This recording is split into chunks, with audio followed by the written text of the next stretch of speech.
Ассаламу алейкум, урматтуу Москвада мекендештер, амансыздарбы? Сиздер менен кайрадан эле Москва бар, туугандар. Туугандар, биз Кыргызстанга барып 2 ай эс алып келдик. Ошол келгенибизге бир жуманын тегереги болуп калды уже. Келген күнү эле бир окуяны айтып берейин. Отделениеде болгон. Ал жерде видео тартканга мүмкүнчүлүк болбоду, себеби азыр телефондорду дагы карап текшерип атат экен. Ошондуктан отделениедagi окуяны сиздерге айта кетели. Негизи Москвада мигранттарга болгон көз караш өтө татаал болуп баратат. Негизи ошондой. Биринчиден документ, экинчиден штраф, үчүнчүдөн депортация, ошондой маселелерди карагандар көп. Анан ошол отделенияга биз деле ошол 1-2 бала менен алып барып ошол жерде кармады 3-4 саат. Документтер эми жаңы келгенге байланыштуу билет менен эле чыга турган болчук, бирок мурдагыдай мисалы билет көрсөтсөң мурдагыдай чыгарбай калыптыр. Алып барат, кадимкидей ошол жерде разберемся дейт, баягы эле сөздөрдү айтат. Анан барып ошол жерде отурдук. Ал жерде бизден сырткары мигранттар эле эмес, мындайча айтканда мекендештердин көбү отурду. Орус паспорт менен да отургандар өтө көп.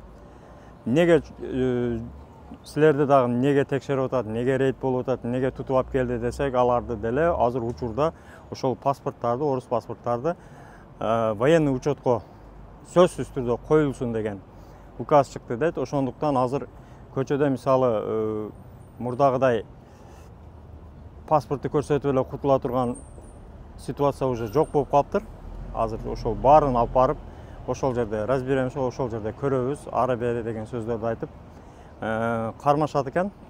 Бизди деле ошол кармап отурду, кийин текшерди, документтер текшерди, отпечаткалар текшерди. Ошолор текшерип кийин кое берди, бирок ошол 4-5 саат ошол жерде отурдук.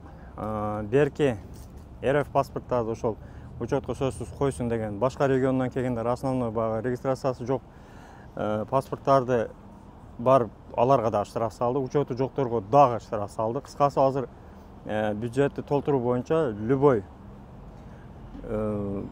статья менен азыр штрафтар көбөйүп кетиптир. Ошондуктан туугандар, жолдо жүргөндө өзүңүздөргө сак, документтерге так болуңуздар. Негизи эле айта кетчү нерсе, көргөн болсоңуздар, эми документ таза болсо деле түшпөгөнгө аракет кылыңыздар. Себеби азыр документ ошол айрыкча көчөдө жүргөндө мындай жайда текшербейт экен. Мурдагыдай планшет көтөрбөй калыптыр. Эмне себептен дегенде, ошол планшеттин көтөрбөгөнүнүн себеби тутуп барып отделенияга барып результат кылып атат экен. Андыктан негизи эле түшпөгөнгө аракет кылыңыздар. Анан көп мекендештер бизге жазып атат, ошол мурдагы регистрация кылган балдар регистрация кылып атабы деп. Алар регистрацияны кылып атат, экранга номерлерди коюп койгонбуз. Ошолорго кайрылып регистрацияны кылдырсаңыздар болот. 9 айлыктар, 3 айлыктар жакшы чыгып атат. Өткөндө рейдте дагы жакшы чыкты. Дагы бир эскерте кетчү нерсе, туугандар, ушул маалымат менен бөлүшүп кетиңиздер.